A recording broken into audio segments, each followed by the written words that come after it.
Depuis plus d'1 million d'années, nos ancêtres ont laissé des traces de leur passage.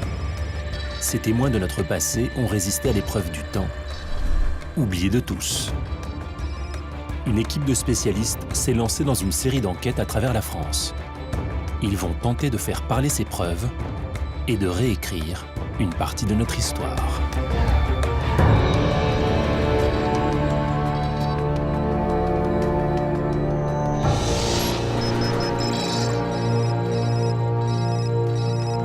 Printemps 2007, village de Laniscat, en Bretagne. Au cœur d'une ancienne ferme gauloise, des archéologues découvrent des centaines de pièces de monnaie enfouies dans le sol.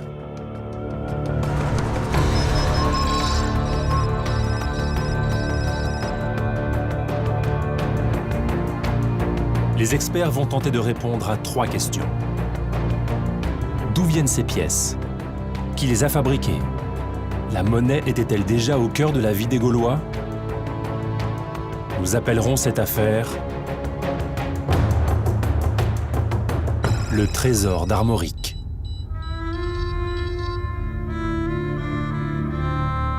Dans le monde celtique, la monnaie se développe à partir du IIIe siècle avant Jésus-Christ. Et ça va être un des éléments archéologiques les plus intéressants à étudier pour la fin de l'âge du fer. Et découvrir un trésor, c'est évidemment toujours une aventure extraordinaire pour un archéologue. Et c'est encore plus intéressant quand on peut associer la découverte du trésor avec un site archéologique bien caractérisé, ce qui permet de connaître le contexte d'enfouissement et donc d'en dire un petit peu plus sur la fonction de ces pièces de monnaie que l'on a accumulées. Donc la première étape de l'investigation archéologique, dans ce cas précis, c'est de faire parler les pièces elles-mêmes. L'enquête sur le trésor de Laniscat débute à l'Institut de recherche sur les matériaux anciens d'Orléans.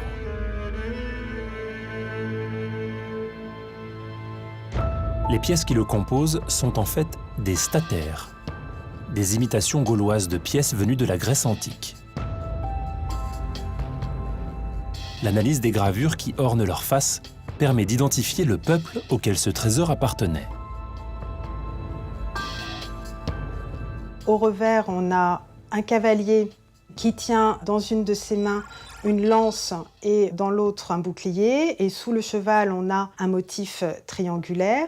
C'est ce cavalier armé qui est présent au revers des monnaies, où on voit un cavalier qui brandit une lance dans une main et qui tient un bouclier dans l'autre main. Donc ça, c'est un type qu'on rattache bien aux osismes. Les osismes, l'un des nombreux peuples celtes qui occupaient l'Europe il y a plus de 2000 ans. Surnommés les habitants du bout du monde, leur territoire se trouvait à la pointe ouest de la Bretagne. L'étude iconographique des pièces de monnaie a permis d'avoir plus de renseignements sur l'origine de ces monnaies. Pour cela, il se trouve qu'on s'appuie sur une constatation tout à fait intéressante, c'est le fait que chaque peuple gaulois, et il y en avait une 60aine de peuples en Gaule, chaque peuple avait sa propre iconographie monétaire, parce que les images monétaires étaient des images de propagande, c'était des images identitaires. Donc à partir d'une pièce de monnaie, on peut savoir avec une certaine précision qui l'a frappée, dans quelle région. Donc là, premier constat, sur ce site de Laniscat, on a retrouvé les monnaies qu'on y attendait, parce qu'on est en plein cœur du territoire des osismes. Alors, est-ce qu'on peut en dire un petit peu plus sur la façon dont était constitué ce dépôt monétaire, sur l'origine de ces monnaies? En fait, l'étude métallographique, la composition des monnaies, peut probablement nous en dire un petit peu plus. Donc on va prolonger l'analyse.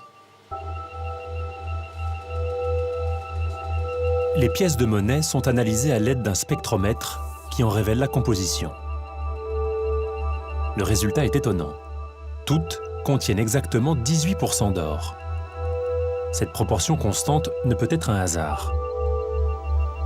Chez les osismes, il devait exister une autorité en charge de la fabrication des monnaies. Une sorte de banque centrale qui fabriquait les pièces selon un protocole bien précis. Autre indice, la composition chimique de l'or utilisé. On a, on va dire, 2 impuretés qui sont importantes. C'est le platine et le palladium. C'est un peu des signatures chimiques de l'or, ces éléments-là.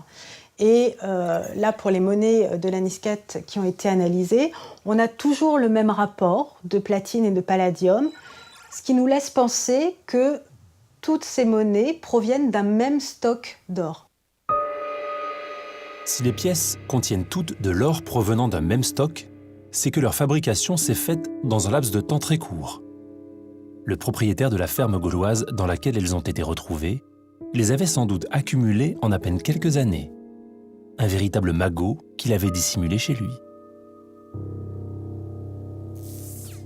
Pour ce qui est de l'usage de ce trésor, on a encore eu des monnaies qui ont une valeur unitaire qui est forte, parce qu'il y a encore de l'or dans ces monnaies. Et donc, de la monnaie qui sert à stocker la richesse. On n'a pas encore de monnaie de plus faible valeur, de monnaie d'argent ou de monnaie de bronze qui commence à se développer à partir de la fin du IIe siècle avant Jésus-Christ. Et quand on va utiliser cette monnaie-là, on va beaucoup moins se préoccuper de l'origine de la monnaie, de qui l'a émise. Et là, on va pouvoir avoir dans sa poche, même quand on est armoricain, de la monnaie qui va pouvoir venir du centre de la Gaule, de chez les Arvernes, de chez les Bituriges, ou du nord-est de la Gaule, de tous ces peuples gaulois qui chacun frappaient une monnaie différente pour son propre usage. Ainsi se termine l'affaire du trésor d'Armorique. Mais d'autres fouilles, d'autres enquêtes attendent encore les experts du passé.